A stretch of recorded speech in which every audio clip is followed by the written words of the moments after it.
Welcome to News Cafe. I'm Mitzi Borromeo. Tonight, we get into the mind of Presidential Assistant for Rehabilitation and Recovery, Panfilo Ping Lacson. Secretary Lacson was appointed last December by President Benigno Aquino III as Rehab Czar to act as overall manager and coordinator of rehabilitation and recovery in the areas devastated by Super Typhoon Yolanda. Good evening, Secretary Lacson. Good evening, Mitzi, and thank you for having me. Well, great to have you. So, sir, you recently submitted the master plan for Yolanda, which is called the Yolanda Comprehensive Rehabilitation and Recovery Plan, or CRRP, and this is an 8,000-page, 8-volume document. Can you give us a brief summary of what's in this? Well, the salient points. Yes. We focused on 4 major sectors: infrastructure, livelihood, social services, and resettlement, because these are the 4 priority sectors or areas. Right. We need to resettle 205,128 housing units that were previously located in hazard zones. Right. So they need to be relocated to suitable sites for resettlement. That's one. We need to provide either construction materials or financial assistance to some 1,010,000 families displaced by Yolanda, whose houses were in the safe zones when Yolanda struck. But nevertheless, we need to assist them by way of providing them the construction materials that they need and or financial assistance. Right. So, sir, you had to come up with this document. You started in July, didn't you? So this is, yes. You have said that this is something unprecedented because the data validation was quite extensive. Yeah, Can you very tell extensive. us how you came up with this massive document? We did some out-of-the-box approaches. No? One, we did a bottom-up approach. We fielded technical consultants to coordinate with local government executives, especially those that are not capacitated to do or prepare their rehabilitation plans. We call it the LRRPs, or Local Government Unit Rehabilitation and Recovery Plans. Okay. And then we also did a cluster framework approach. So we organized the different cabinet secretaries into basically 5 clusters. Infrastructure cluster headed by Secretary Singson, resettlement cluster headed by the Vice President, Jojo Marbinay, social services cluster headed by Secretary Dinky Soliman, and the livelihood cluster headed by DTI Secretary Domingo. And then there's a support cluster co-chaired by NEDA Secretary Balisacan and DBM Secretary Abad. Right. Very. So we would meet every now and then to discuss the action plans that their respective clusters were supposed to prepare and submit to us. Right. And then we started aligning the numbers or reconcile the numbers submitted by the LGUs, the local government units, with those of the cluster groups. And then we also need to reconcile the numbers with the PDNA, the Post-Disaster Needs Assessment, which was presented to the President and the Cabinet last May 16. Yeah. We also need to reconcile this with the numbers in RAY. Remember, last December 18, NEDA presented to the different ambassadors and the different stakeholders, multilaterals and bilaterals, RAY 1, which I believe at the time, they estimated the damage and losses at 306 billion pesos. Right. Well, we'll talk more about that later. I'd like to talk about the funding. For something of this grand scale requires grant funding. So at the moment, where are we now? How is it in terms of allocating funds? Well, we need a total, an aggregate amount of 170.9 billion pesos. 37 billion has already been downloaded by DBM to the different agencies. Some of the monies were already used for implementation, like, for example, to repair this is what we call no regrets projects. These are projects that we have to do anyway, like municipal halls. Okay. Most of the municipal buildings were destroyed by Yolanda, and so DILG was tasked by the President to download resources to the mayors to rebuild their municipal buildings, also public markets and civic centers. Department of Health was given 1 billion pesos to rebuild or reconstruct the RHUs, the rural health units. So according to, and I was told by Secretary Ona that he already downloaded 500 million pesos to the different mayors. And upon accomplishment of 50% accomplishment, he would download the remaining balance So of when you say 500 download, million. that means it's been disbursed. They have the Disbursed money. to the Okay. local government Has been spent. executives, yes. And then what else? Department of Environment and Natural Resources. Right. They have 2 billion pesos at their disposal. I think 1 billion has already been disbursed to address the mitigation measures that can be applied in those areas that may be used as controlled areas, meaning we can still make use of the real estate there, provided we employ some mitigation measures like mangrove rehabilitation and replanting, seawalls even, beach forests, Yes. and the like. Because to build more resilient, you have to face a Yes. lot of these environmental Yes. issues. It's not just about the proper housing. It's Right. how to Because the president's call is build back better. Yes, So exactly. we should up the numbers. No? Exactly, yeah. Yeah. So, sir, you've also mentioned that the private sector has been very instrumental. We've received a lot Yes. of cash and non-cash values. That is correct. there an inventory? Is your office keeping an inventory of all of this, or is there another office? How are the funds managed and processed? Yes, we don't intervene with the private sector when they implement their projects. We just guide them and point to them the areas that need their intervention. Last January 7, because I already anticipated the gaps, no, that the usual bureaucracy in government Yes. would face, no. And so we called upon the private sector, and the top corporations responded overwhelmingly. We had like a bridal registry That's mode. a nice way of putting it. Yeah. Yeah, because we divided the 171 cities and municipalities into 24 clusters. We clustered them into 24 groups. And then we offered them to the private sectors, take your pick. Now, these are the areas. And so top corporations would pick for any reason. I'll give an example. Yes, please. Make it clear. Metrobank, Okay. George T.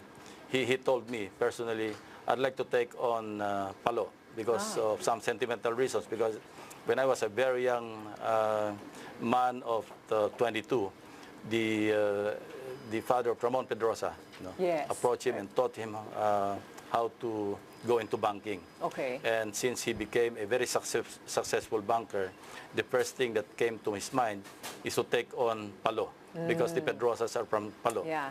And Dika Aboitis, when I talked to him, I'll take on Cebu. Okay, Because of course. we're so That's where attached they're from, to yeah. to Cebu, and then I'll also take on Ormoc and Baybay because that's where our family So started. they adopted their cities. They adapted the basically. cities, the areas based on, so many reasons. Yeah. Yeah.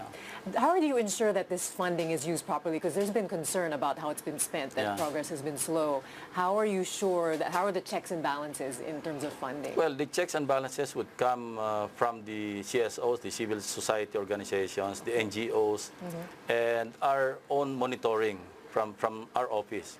If you notice, we have put up an IT group, and very soon we'll come up with a website, and we will be able to monitor what's happening on the ground. But that will come when the implementation comes in full blast. Right. But in the meantime, we relied on the corporate best practices because we believe that corporations, especially those publicly listed, will not risk their reputation They're very in the strict. business community. Right, If true. they will engage in some shenanigans. So Of course. we relied on that. And, as they say, beggars cannot be choosers. So they responded very enthusiastically. Yeah. And we owe it to them to just leave them alone. Yes. Just guide them. Will you please take on these areas because there are no takers? Things like that. Okay. We were also coordinating, and this to me is the biggest challenge, coordination, because we have been coordinating and we continue to coordinate with so many stakeholders. Yes. We're talking of the private sector, we're talking of the different departments and line agencies in the government.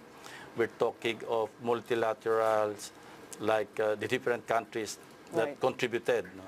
and many different cultures, different protocols. Yeah, different cultures, different protocols. Yeah. We have to deal with bilaterals like JICA, USAID, and so far the coordination is going very smoothly. So you said that the time frame, by 2016, you expect 80 to 85% done.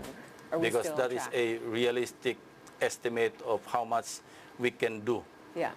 Given the also the term limits given to the president. Right. So in terms of lags, you see that sometimes it's not very easy to get the work It is carried not out. easy. Yeah, so people on the ground who are still complaining that they haven't received aid. But you were saying that in other places like where Katrina struck in the U.S. and Indonesia, it's also taken a bit of time. Yes, because it's not really easy to prepare a rehabilitation plan. And government agencies, the line agencies, cannot just implement because they're bound by COA rules and regulations. They're bound by laws, no? Because without any approved budget, and the budget can only be approved when a plan is in place. Right. And that's the reason why, as I mentioned earlier, we resorted to a bottom-up approach. And we cleared with the president if we can do a phased implementation of projects, programs, and activities. Right. And he acceded to that. And that's the reason why last July 2025, as announced in the SONA, he already approved implementation in 6 LGUs. That's what we're going to talk about next. Yeah. We just need to take this quick break. News Cafe will be right back.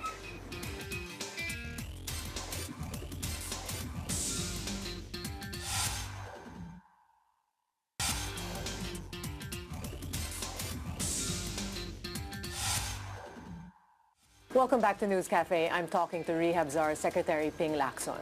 So in the President's State of the Nation address, he finally gave the approval for your rehabilitation activities, and he stated 5? Is it 5 specific? 6, yeah. 6, sorry. 5 provinces and 1 city. Yes. That's Tacloban. Yes. So where do we go from now that he's finally approved it? This speeds up the process. Yes. That's what happens. Yeah, because if we will wait for all 171 cities and municipalities along the Yolanda corridor, it will take a long time. Right. And that's the reason why we thought of clearing with him to approve a phased implementation of those LGUs that would be able to submit their rehabilitation plan subject to vetting by the cluster groups. To be implemented already. Well, President Aquino also paid tribute to all the international aid that came in. He said thank you to the ambassadors of the different countries. Right. Many have also said that we've relied too much on international aid. Do you think that this is really something important, that they're saying that government hasn't really helped much? Yeah, let's put it this way. When Yolanda struck, the whole world came, no? Without even us asking them to come. It's true. And they really helped unconditionally. And they are still there, no, helping out the survivors of Yolanda. So it's but fitting to give recognition, and that's what the President did during the SONA, because they really helped us a lot. For example, USAID has given us a grant of $10 million. That's to OPAR, to my office. But that's not in cash, no? That's in the form of technical support and assistance. The same resources we also use to field technical consultants that we recruited, of course, with their concurrence, if these are qualified people, to go to the local government units and engage them and assist them prepare their rehabilitation plans, deal with the numbers, with the figures, and how to go about preparing their own rehabilitation plans. So for your office, how exactly do you go about processing, approving projects at your office at PAR?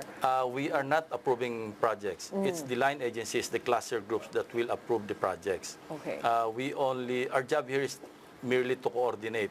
Okay. No, I'm called the rehabilitation czar, but I have no implementation powers. I have no control over the budget. Okay. All I do is coordinate with these different agencies. And even Dr. Contoro Mancusobroto, the rehab czar of Banda Aceh, when he came to visit us, he visited us 3 times to give us some pointers on how to deal with rehabilitation or rehabilitating a disaster-stricken area.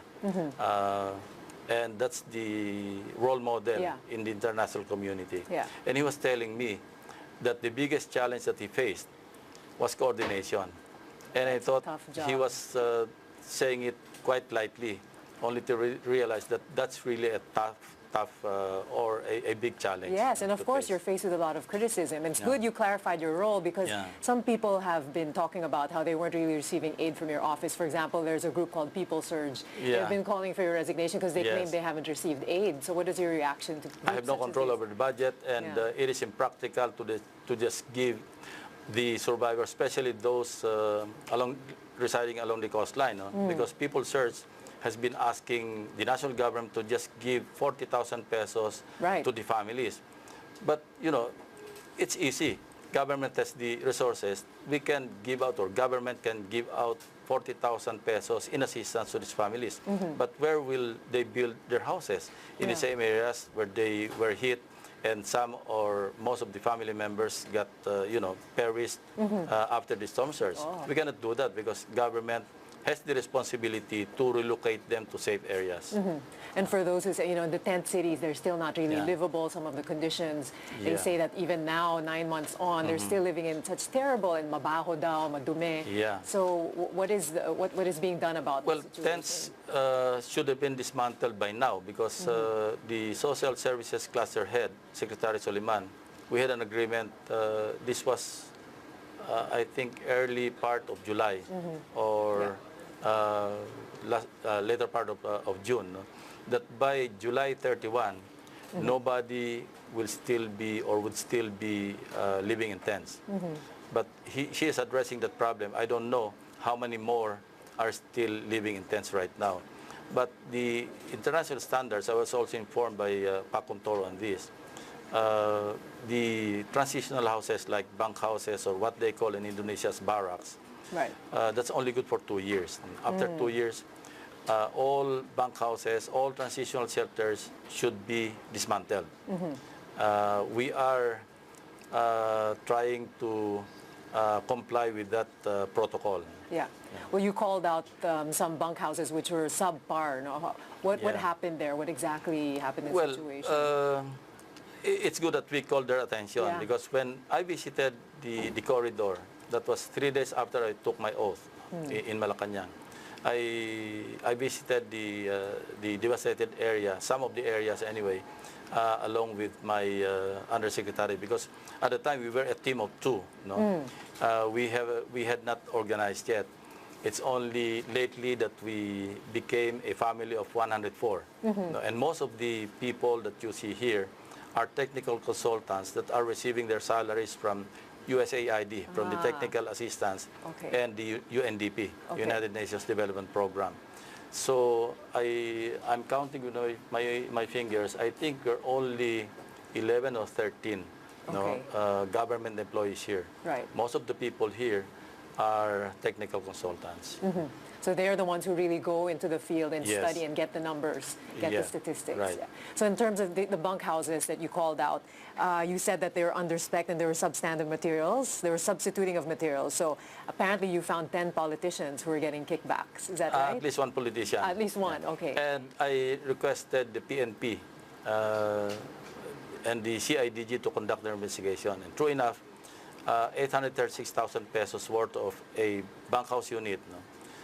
When the investigation report was submitted to me, one of the findings there is that only 500,000 pesos was consumed or used in the construction of bunkhouses. They did that by using substandard materials. So I would like to think that we nipped it in the bud, because after that, they stopped constructing bunkhouses. And Secretary Singson, when I informed him, he stopped paying the contractors that built those substandard bunkhouses. So you can say with confidence that that kind of situation will not happen again? Well, I would like to feel confident, but we lack the teeth to really look over the shoulders of all these shenanigans or the bad contractors. Well, I'd like to just read to you one of the excerpts from the SONA that President Aquino spoke specifically on Yolanda. He said, hindi nagpatumpik-tumpik sa pagresponde ang inyong gobyerno. Nagmadali tayong linisin ang airport. Kaya sa loob ng 24 oras matapos ang bagyo, nakapasok na ang tatlong nating C-130 na may dalang ayuda. And he went on to say that the DOH came, the Bureau of Fire Prevention, DSWD. So apparently all of these relief operations were on right away, but victims on the ground say this was not the case. What are your findings? Well, that can be explained. You know, when you're a survivor, when you're a victim, 9 months is really too long. No? True. And I would say 6 months is too long. Even 1 month is too long for a survivor to, you know, live day by day without roof on the top of their heads, without livelihood, without food. That's really a long time. And we understand them. But there's a lot of disinformation going on that government has not really responded well. And there, you know, I don't know the motive behind it, but I don't want to speculate. But all I can say is that I can understand the survivors. But those who keep on agitating and instigating, you know, it doesn't help the government and it doesn't help the survivors. True. Well, let's talk about the challenges of the job. You've compared your situation to that of General MacArthur, where he had such a difficult task in his hands, and so did you, except he had a lot more support, and you claim that you didn't really have all this support at your disposal. Yeah, the Marshall Plan, you know, I was not the one who compared myself to MacArthur, to General MacArthur. It was the interviewer. Oh, okay, sorry. I just came across who was making the comparison, and I said, in some ways, in a way, there's a comparison, but the comparison ends in the task, the daunting task or the challenge. It ends there. But if we compare the powers, the authority given to Douglas MacArthur and to myself, it really falls apart. Because basically you were thrown into the job. I mean, you didn't really have an office. This office was donated to you by a generous businessman. Yes, that is correct. You didn't have your exact staff. So why did you decide to take on this job? I mean, I know you were having sleepless nights thinking how you could help victims. You know, if you were in my shoes, I don't think you would reject such an offer or decline such an offer, because this is for a humanitarian cause. You know? If I was given a war mission, for example, I would definitely ask how much firepower and how much logistics I had before accepting. But since this is, you know, helping out alleviate the situation or the living conditions of the survivors, then I don't think you or I will decline such offer, or anybody for that matter. That's true, and you're doing so much. Even your office is selling the artwork of the kids from Dulag Leyte. I've seen the artwork all around. So there are, in many ways, you're always looking for creative ways to help. So in terms, you've also faced a lot of opposition, even in Tacloban, from militant groups. So how do you handle, of course, there's politics in this. No? Well, basically, we'll have to ignore them and just focus on our job, because our job is to propose funding support, you know, by way of submitting a master rehabilitation plan, which we already did. Our job is mainly to coordinate with the attached agencies of the NRIMC, the National Disaster Risk Reduction Management Council. Our job is basically to coordinate with local government executives and so forth and so on. So we just focus on our job, and I'm thankful to my staff that they have, you know, met the self-imposed deadline. Actually, that was my deadline. They have a good leader putting this. Because when I asked for the approval of the phase implementation, I told the president the comprehensive rehabilitation plan would be forthcoming, and I assured him that it would be on its table by August 1. Yeah. You've also called for speeding up preparations ahead of the Pope's visit. So you're hoping that by January, things will be in more order. Well, between now and January, I think because of the massive infusion of resources on account of the approval of the 5 or 6 LGUs, and then I just hope that the comprehensive plan will be approved sooner than later.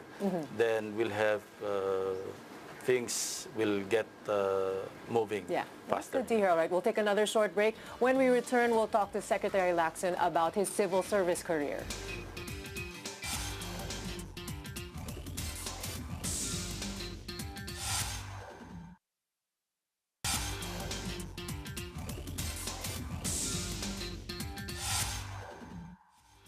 Welcome back to News Cafe. We are talking to Secretary Ping Lacson.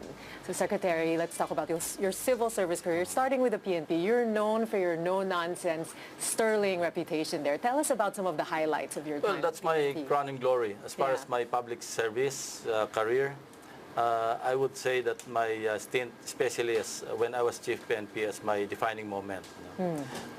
It's when you feel people start to appreciate what you're doing. Then there's this feeling of self-fulfillment. Right. And I got that when I served as Chief PNP for 14 months, for a mere 14 months. I got approval and trust rating very high at that time. I was rating even higher than most of the cabinet secretaries.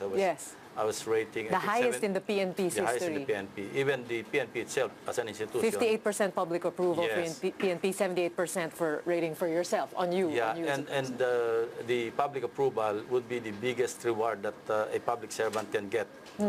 Right. You're known for making some serious reforms at the PNP.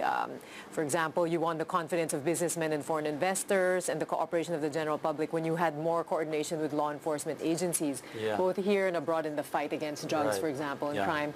How did you go about instituting these reforms? Because you needed to take some risks. I consider leadership example as second to none. Because if you want to reform an institution, you should start with yourself. And that's what I did. When I stopped Kotong, I couldn't imagine a commander, for example, telling his people not to mulct from motorists, from vegetable dealers, when their chief PNP would be getting, bribe from, say, wetting operators. So I stopped Kotong at the level of the rank and file, and I stopped it at the level of the chief PNP. Right. And then I started reforming the police because, to me, how can we serve the public well when the institution that you're leading is not disciplined itself? So I even instituted reforms like 34-inch waistline, but that's symbolic because I wanted them to look physically fit, not only look, but really be fit. To be fit, Because I cannot imagine a cop running after a pickpocket or a snatcher with big tummies. Obese or mahirap nga naman, no? It's difficult to be in that position. Now, as senator, you ran for senator in the 2001 elections. I think that was my reward. That was your... Because I had no background or exposure to politics. In fact, when I was Chief PNP and I was asked if I had plans of, entering politics, top of mind, I answered or I replied by saying, I hate politics, and to put it more bluntly, I hate politicians. And you found yourself there. Yeah, I found myself being a politician, but I still hate politicians, Mitzi.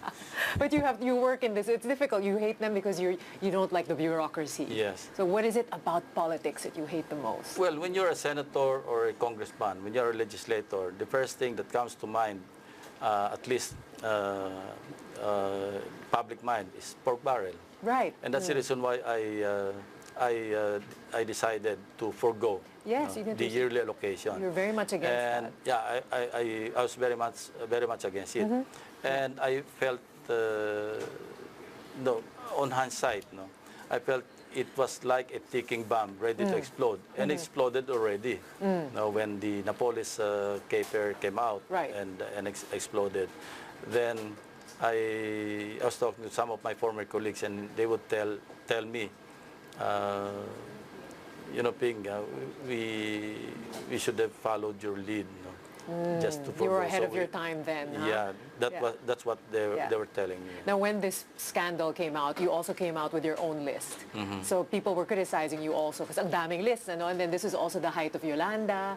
So how did this list come about? By accident, because the family of Napoles, Jimmy, I didn't know him before he came over, because it was Mrs. Napoles herself who asked that she be given an audience, not necessarily siya mismo, but at least she sent members of her family to right there in my office. And I was asking the courier, the messenger, why me?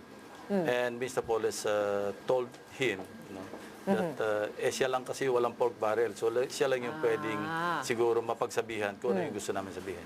So it started that way, and he or the husband, Jimmy, left a list of legislators, including an unsigned affidavit. Okay. And that's how it all started. Right. And this is also the time that you faced a lot of tension with Senator Miriam Defensor Santiago. So of course, who even called me a gay. You know? Oh, this name calling, word wars. Again, officially, I'm not gay.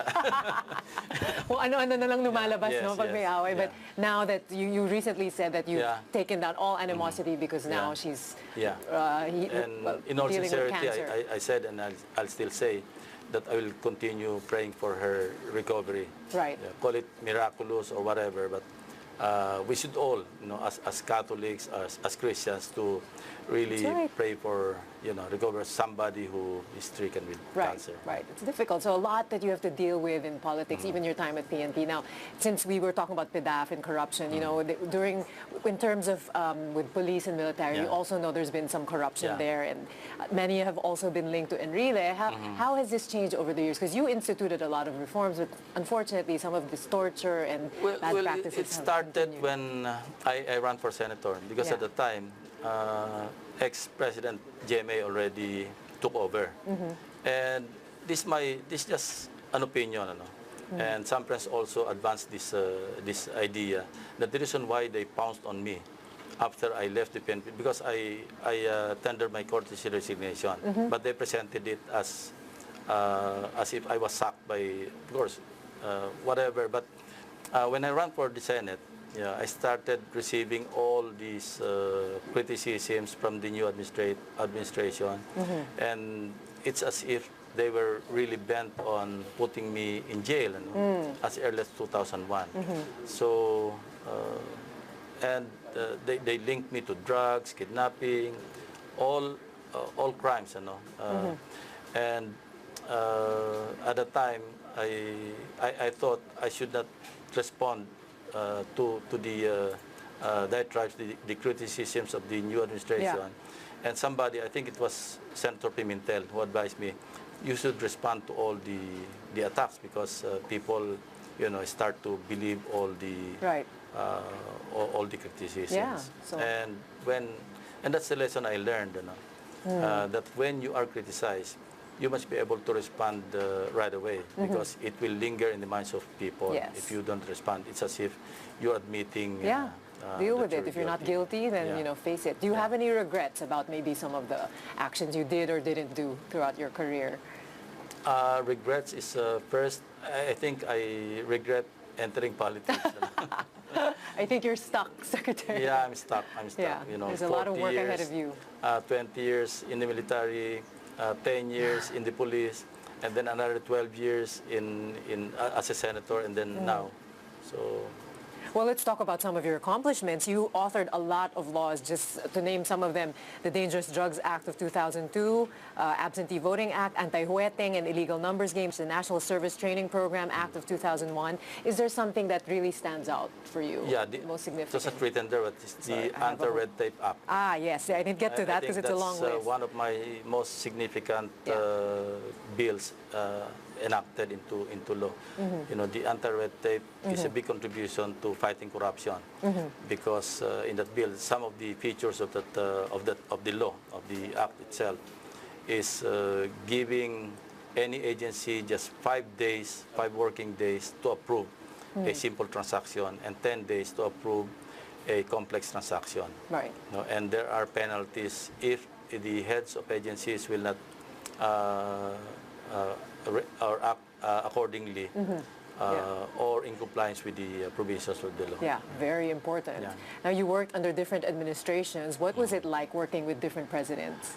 Well, different presidents have different styles of leadership styles. You know, President Marcos, I had no direct dealings with him because I was then a segundo kamote that rose from the ranks, you know, all the way hanggang naging lieutenant colonel. And then under President Cory, also I didn't have any direct dealings. Dealings with her.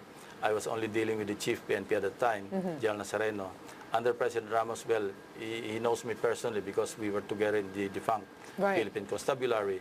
And so But then it was during the presidency of President Erap, that I started to be in the corridors of power, so to speak. Yes, here you were. Because I was appointed chief PNP, and even before that, when he was vice president, we were already together in the PACC, Presidential Anti-Crime Commission at the time. I was heading one of the task forces, Task Force Sabagat. And then, of course, fast forward, President or Pinoy. Yes. And here I am. Yeah. With a cabinet rank. You were known to be a close confidant of President Aquino, although you're not in the cabinet. I'm not in the cabinet. I'm not a close confidant. We were just together in the Senate. And he confides in you. Yeah. When we were in the Senate, we became close because we were, I think, adhering to the same advocacies. Like during budget deliberations, we would be staying up late, interpolating the sponsors of the budget. Yeah. So, of course, spending time together, working together really brings you closer together. Now, we'll take another short break. When we return, we'll know more about Secretary Lacson's life beyond politics.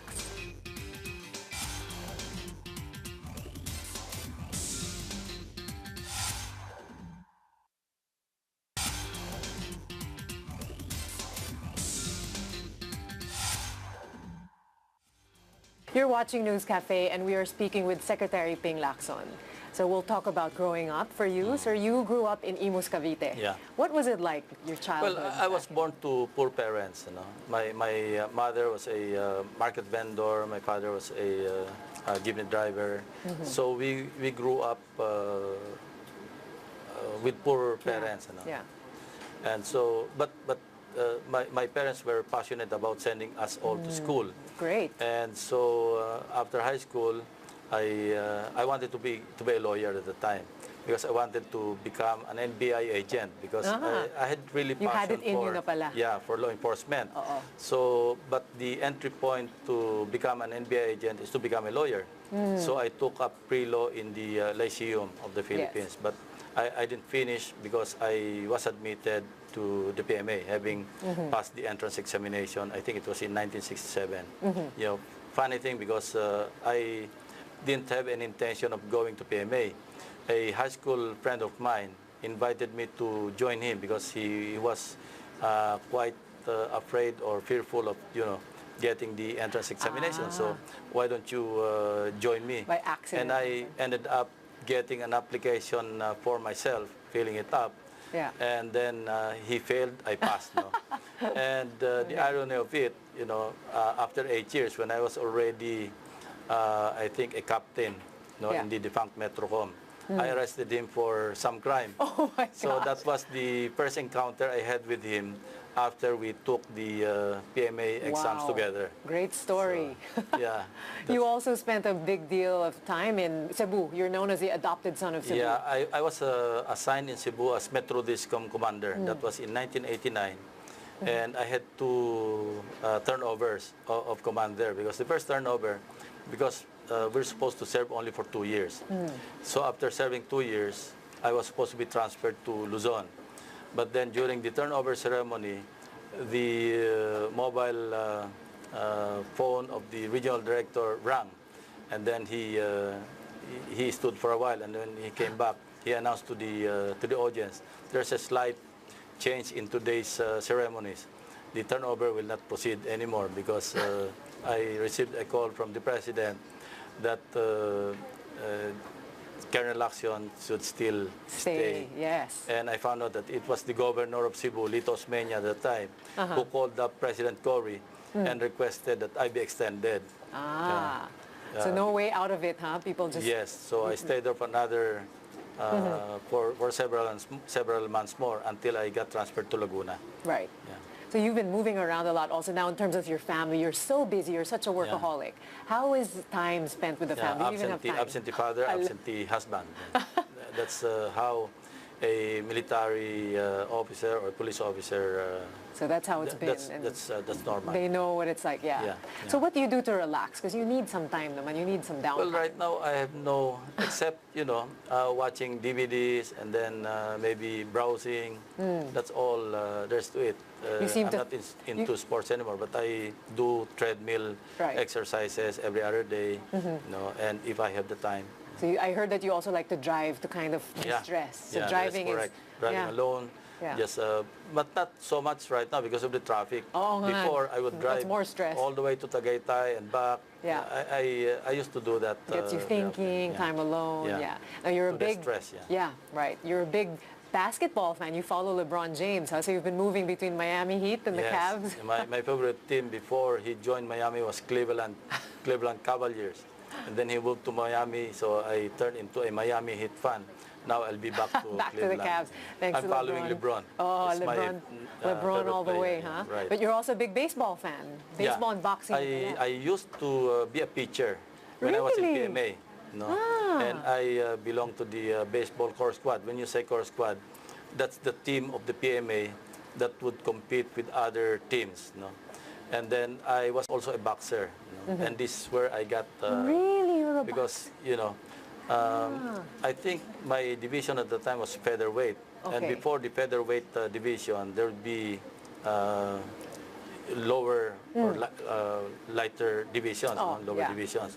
And I would notice that we were only using the same mouthpiece, one for each corner. So there were only 2 mouthpieces available. And when I noticed that, and it was my turn, and they would just dip it into a bucket of water. And then the next division would go into the ring and start boxing. When I noticed that, I refused to, because when I was about to use the mouthpiece, I kept on gagging siguro. Yeah, because sana naman lang may alcohol. Because I was thinking, so I removed it. When I removed it and I started boxing, and I made giggle before I would box my opponent, and I was met with a knee, and so it went through. I got several stitches here. I got out of the ring on a stretcher to the station hospital. Knocked out. And not necessarily knocked, but knocked out, but technical knockout. Yeah. So, and then the following week, because every week there's a fight, among, in all divisions. So next week, I had the stitches removed because I had to enter the ring again. Wow, so doesn't give up. But I was, What's your signature move, sir? You have your uppercut left hook because I'm left-handed. I'm ambidextrous actually. Ambidextrous. Wow, watch out for Secretary Lacson. So lots to keep you busy, supposedly, if you had the time. Now you left, after your career in PNP, then as a senator you left, now you're back in government. People are speculating you might be running for elections. Any plans to go? Of government. No, really? So no plans for higher office? No. That's it. So now busy with the PAR. Let's talk, we talked about it earlier, but again, preparing for the Pope's visit. What are we expecting now? Well, I just hope that things get moving faster, especially in the implementation phase. And then when the Pope visits in January, I think 10 to 15, he will see a lot of improvement or a lot of reconstruction already completed. You have quite a stellar lineup of awards and commendations. Let me just read some of them. I can't read all. You received the PMA Alumni Cavalier Award, Metrocom Officer of the Year, 1982, commendations from President Ramos, Secretary Renato de Villa, PMA Alumni Achievement Award, 1998 Outstanding Policeman of the Philippines. POPP. POPP, sorry. So how do you feel about all these awards and recognitions? Well, these are rewards that one can get when he does his job as a law enforcer or in whatever capacity. And ito yung mga simple rewards na we value and we treasure for the rest of our lives. But at the same time, when you get criticisms, sometimes you feel that you don't deserve those criticisms and you don't feel good. You feel disappointed. And right now, I feel disappointed that I'm still in public service because, no matter what you do, it seems that, but that's a natural thing, di ba? You cannot please everybody naman. Well, despite the difficulties, what would you say keeps you going? I mean, maybe some examples of moments that really touch you. I always have this passion of performing well in whatever capacity, in whatever assignment I'm given by higher authorities. I'll make the point that I perform well and I excel in whatever assignment. And that's very important, dealing with politics. Now, going back to the administration now, of course, there's a lot of difficulties that you have to deal with, and therefore you have to excel. Are you finding a lot of stumble or humps along the road with the Aquino administration that are blocking your work? First, when I came up with a revelation about 2 or 3 cabinet secretaries who were uncooperative, things got better after that, because the president during cabinet meeting called the attention of everybody for that matter. But I thought he also talked to the 2, because he asked me kung sino yung dalawa, and I told him. And after that, things improved a lot. That's good. The coordinative efforts that we were doing, parang gumaang talaga ng gumaang. Parang sa Pilipinas, kailangan name and shame. You think here it works, kailangan embarrass sila para mahiya, and then they do something. Do you feel that's what's working? I prepare a euphemism, not embarrass, but put them on the spot. Tama. Okay. Just put them on the spotlight. So, So what would you say is your secret to, you don't even want to be in politics, but you're still here, you're being successful in your work? What is just be consistent in what you're doing. Be consistent with your values, your integrity, and everything. Kasi people, if you're not consistent, people will see through it. Kasi if you're just pretending to be like this or like that, lalabas at lalabas din yan. Yeah. All right, so there's a lot of work ahead of you. What can we expect from now till maybe the next year, coming 2016? Well, maybe another set of frustrations because nasabit na namin yung CRRP and comes now the implementation phase. And I think we'll be getting more criticisms pagka hindi nagawa yung nasa ground. And that's another challenge because all we have in our office is coordination, nothing more. Of course, we can exercise oversight, pero kung wala ring teeth, wala ring ngipin, and you oversee projects as they are being implemented, then there's nothing much that can be done. So if there's something you could add on to this office, since you're saying it's just coordination, sometimes there's frustrations because people demand so much from your office. What kind of support could you use? Well, I'm thinking of talking to the president and ask him how much help does he still need from our office. And if he needs us to be more effective, then probably he can give us more authority. Right. Well, it's his last 2 years in office. Do you think that he's going to accomplish a lot more? What is he trying to do, do you think, in these last 2 years? Again, I'll go back to consistency. I think the president is consistent enough in all his advocacies, in spite of all the criticism that he's getting now from some sectors. I think he'll pull through with the flying colors. Yeah. Well, you left quite a I believe in his integrity. I still believe in him. And I think that's one formula to being a successful leader. Well, very well said. Now, if there's some legacy that you'd like to be remembered for, what would that be? Well, I want the Yolanda survivors to get back on their feet. And we want to provide them better environment, better condition, better situation than before they were hit by Yolanda. We base our comprehensive plan on the pre-Yolanda numbers. For example, 17.4% yung kanilang contribution sa national GDP. And we hope that we can up those numbers because yung 6 regions, 29.5 million people yung population done. Tapos yung contribution sa agriculture, 26.8%.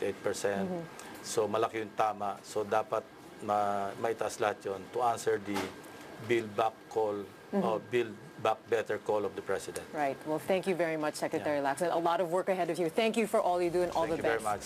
To all you do. And thank you very much once again to our guest, Secretary Ping Lacson. That's News Cafe for tonight. See you again next Thursday. Thanks for watching News Cafe. I'm Mitzi Borromeo. Good night.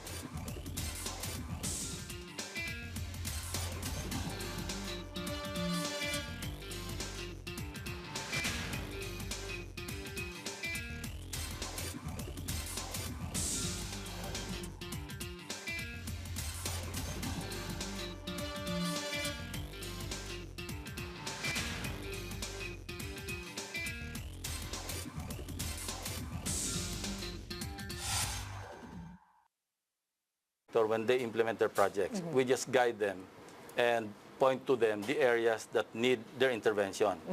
Last January 7, because I already anticipated the gaps, that the usual bureaucracy in government would face. And so we called upon the private sector, and the top corporations responded overwhelmingly. We had like a bridal registry That's mode. a nice way of putting it. Yeah, because we divided the 171 cities and municipalities into 24 clusters. We clustered them into 24 groups. And then we offered them to the private sectors, take your pick. Now, these are the areas. And so top corporations would pick for any reason. I'll give an example. Yes, please. Make it clear. Metrobank, Okay. George T. He told me personally, I'd like to take on Palo because of some sentimental reasons. Because when I was a very young man of 22, the father of Ramon Pedrosa approached him and taught him how to go into banking. Okay. And since he became a very successful banker, the first thing that came to his mind is to take on Palo because the Pedrosas are from Palo. Yeah. And Dika Aboitis, when I talked to him, I'll take on Cebu. Okay, Because we're so attached to Cebu. And then I'll also take on Ormoc and Baybay because that's where our family started. So they adopted their cities. They adopted it.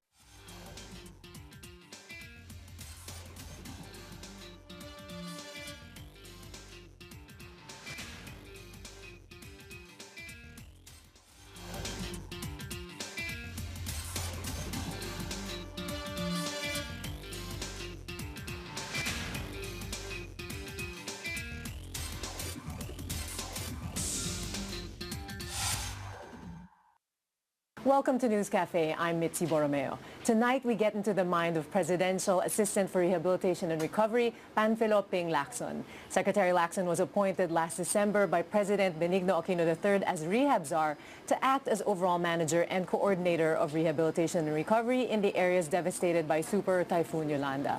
Good evening, Secretary Lacson. Good evening, Mitzi, and thank you for having me. Well, great to have you. So, sir, you recently submitted the master plan for Yolanda, which is called the Yolanda Comprehensive Rehabilitation and Recovery Plan, or CRRP, and this is an 8,000-page, 8-volume document. Can you give us a brief summary of what's in this?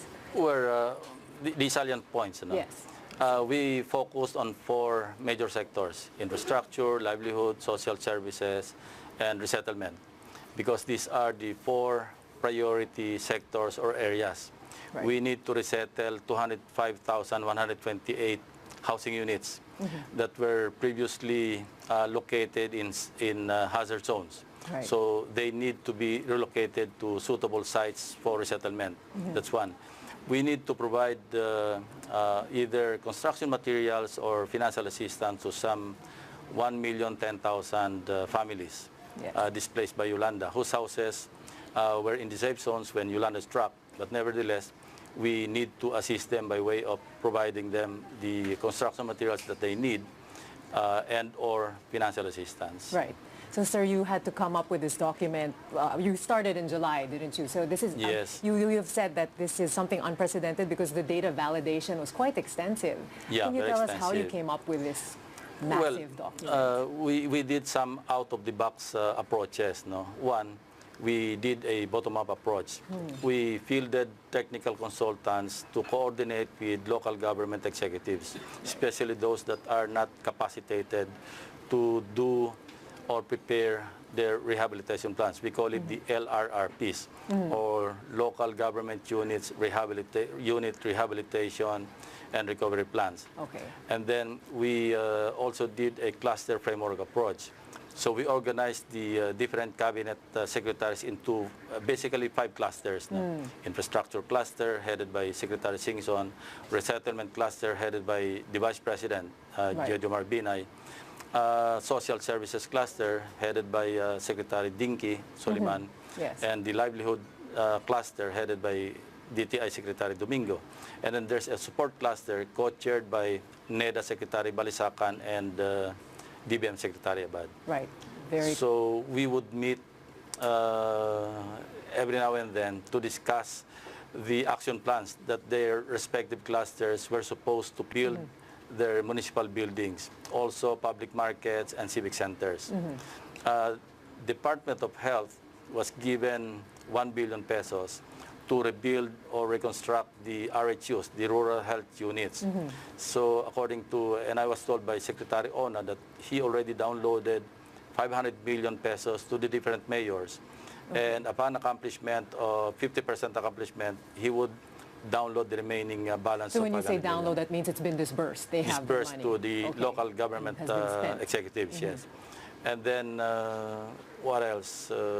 Department of Environment and Natural Resources. Right. They have 2 billion pesos at their disposal.